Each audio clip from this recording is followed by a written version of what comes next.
Сәлем баршаңызға. Бүгін мен сіздердің чечевичный супты қалай жасайтынымыз туралы көрсететін боламын. Ол үшін қазанға майымызды құйып аламыз. Мен мына жерде ана мен бала деген майды қолданып жатырмын.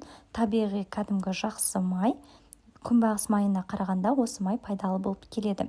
Және де қызған майымыздың үстіне пияз турап салсаңыздар болады, бірақ менде пияз болмағандықтан чеснок салдым. Жақсылап қызғаннан кейін, кішкене қызарғаннан кейін үстіне майдалап туралған сәбізді қостым. Араластырып аламыз. Кішкене қызу керек. Үстіне майда қылып туралған картошканы қостым. Араластырамыз. Араластырып болғаннан кейін үстіне азырақ бұрышпен тұз сеуіп жіберсеңіздер болады. Сосын жақсылап араластырамыз. Тұз бен бұрыш барлық жеріне тию керек. Араластырып болғаннан кейін қазанның қақпағын бетімен жауып қоямыз. Және де майымызға кішкене қызып алу керек. Кішкене қызғаннан кейін үстіне су құямыз. Мен 2 пиала су құйдым. Ішіндегі барлық картошка мен сәбіздерін батып тұр. Жан-жағындағы артықтарының барлығын ішіне қарай түсіріп саламыз. Және де қозғап қазанның қақпағын қайта жауып қоямыз. Кішкене қызғаннан кейін суымыз қайнайды.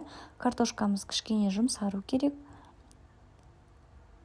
Үстіне чечевица салдым. Мен өзімнің қолыммен 1,5 қол есептеп алыптым. Жуып қазанға салдым. Бұл бізде өте тез пысады, сондықтан да ең соңында саламыз. Осылай картошкаларымыз пісейін деп тұрған кезде. Үстіне әртүрлі специяларымызды себеміз. Мына жерде универсальная менде приправа. Одан бөлек бұрыш қосасыздар, тұз қосасыздар. Өздеріңіз тамақтың дәміне қарап қоса берсеңіздер болады. Енді специяларымыздың барлығын жақсылап араластырамыз. Мына жерде уже менде тамақтардың барлығы жібіп, пісіп тұр. Енді жібіген барлық ингредиенттерімізді блендермен айналдырып аламыз. Ол үшін газды полный өшіреміз. Енді блендермен жақсылап айналдырып шығамыз. Осындай масса қоюлықта шығады. Ал аз болсын сіздерге. Менде өте дәмді шықты. Үйдегінің барлығы қуана жеп алды. Ерекше отбасымызбен жақсы көреміз. Ас болсын.